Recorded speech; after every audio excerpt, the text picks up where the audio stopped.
Hi, this is Doug with A2IT Engineering, and this is episode 3 of the Natural Stone Driveway Project. So to start this episode, I'd first just like to thank everyone who's been asking about the project, both in real life and in the YouTube comments. This is by far my most popular video and project, again, both in real life and on YouTube. It seems like there's people actually searching on YouTube for natural stone driveway and coming to my video, so that kind of tells me that other people are interested in doing this for themselves rather than spending thousands and thousands of dollars on asphalt, which you'll just have to replace again later, or getting pavers from like a hardware store, which are super expensive and a lot of work also. And there's kind of, I think maybe a lot of people travel to Europe and see all the beautiful stone roads and pathways and driveways over there, and they kind of get enamored with this possibility. So yeah, thank you for everyone encouraging me, and thank you for people who are doubting the project too, because that also kind of pushes me to show people that I can do it. So this episode, I haven't started laying out the rocks yet in the driveway because one major thing I had to do first, and I'm going to start a little video right about here because I took all this footage. I had to move all of the rocks from where they were piled in my driveway to, I'll pick up the camera, but over here behind me on my lawn next to the driveway. So there's 4 reasons I had to do this.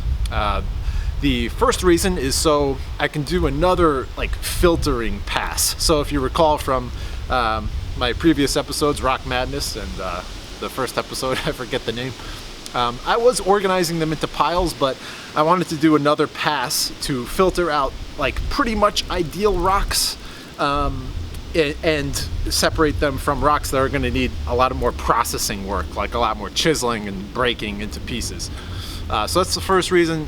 Second reason is so I can just easily visualize. I can look at all the stones laid out and just be able to like just eyeball, do an ocular sort of assessment of which rock will be good for what spots as I'm going along. It's kind of like if you're making a puzzle. If you're doing a puzzle, if all your puzzle pieces were all like jumbled together in a big pile upside down, it would take forever to find the right piece, right? So I'm just laying them out, the flat side up, right? All these rocks generally only have one good flat side to them. So that's the second reason. So I can just, the visualization. Third, the third reason I moved them from all the piles in my driveway over there is so I can sort of confirm that I have enough rocks to do this space, which is about 400 square feet. Now it turns out after I laid them out, I don't have enough rocks, or if I do, I have just enough. This was kind of a surprise. I thought I had plenty of rocks. I thought I had a surplus, and I was intentionally going for a surplus so that I could be choosy with the rocks that I use in my driveway, A, and B, so hopefully I had leftover rocks to do another part of my driveway up at the top. That was not the case. If I have enough rocks, I have just enough to do this. So I'm keeping on with the rock collecting as I'm going along. Once winter sets in and I can't really do too much work on the driveway anymore, I'm still gonna be looking for rocks. Rock Madness, baby, always keep at it.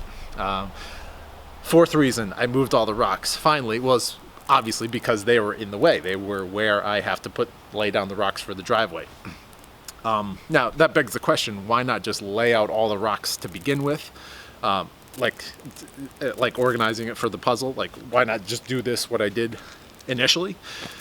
The answer is I just didn't have room. As you'll see, this is taking up a big section of my yard next to the garage. So I kind of had to just pile them in the driveway initially, and then yeah. So that would have saved a lot of time, but I just don't have the space. If you have the space, then awesome. Let me pick up the camera here, and I'll show you what's up with how I'm laying out the rocks. So as we approach, you can see all of the bigger rocks you know, these monsters, let me put my foot on for scale, you know, so I have a pretty decent sized foot, and you know, so these are the biggest rocks. I'm putting them closest to the driveway for obvious reasons, so I don't have to move them back as much. So for the most part, I just flip them over to the side here, and then yeah, the rest, I'm just walking on top of them. You can sort of get an idea of what the driveway will look like. It's a wet, rainy, cold day here, so the colors aren't too vibrant, but in the sun they'll look a little better. So yeah, smaller rocks as we go along. So you can sort of see a grass line. There's this arc of stones right here, and then there's a grass line separating that arc, and in the middle, in this little island here, are all the undesirables, all the riffraff. These are all the rocks that are mostly good, but are going to take a bit of processing to bring to completion. So I'm hoping to start out to get some momentum with all these nice flat rocks, and once I perfect my masonry skills, then I'll be able to churn through these rocks that require more processing. So yeah, that's it.